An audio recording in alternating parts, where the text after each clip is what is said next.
Just think about it for a minute. Your child's in a busy lunchroom with just a handful of teachers watching, and what if they started to choke? Maybe they're even home alone with a friend. We want to show you what to do.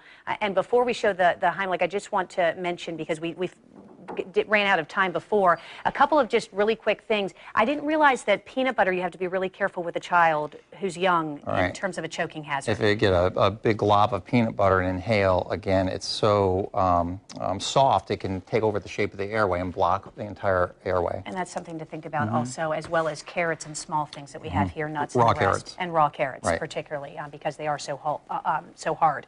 Okay. Many people may not be aware, if they haven't taken a CPR class, that you cannot do the heimlich on a baby under the age of 1. I know you have kind of a dummy here to show us. How would you do this then?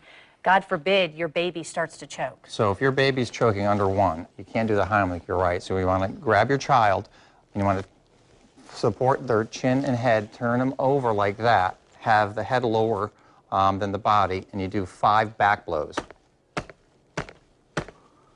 And if it hasn't come out, you turn the child over, and then you do 5 abdominal thrusts.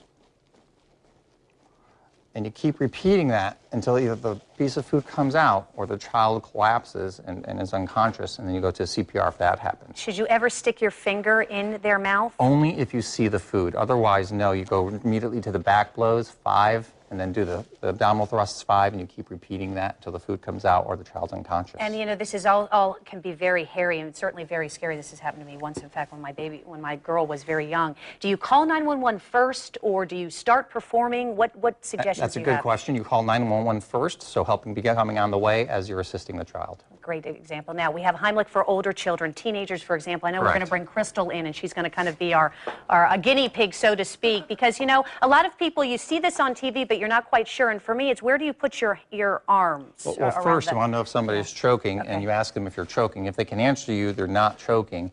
And if you are choking and can't talk, the universal sign for choking is this. So if you see somebody doing this, they can't talk and they're choking. So if they are choking, you want to get behind them.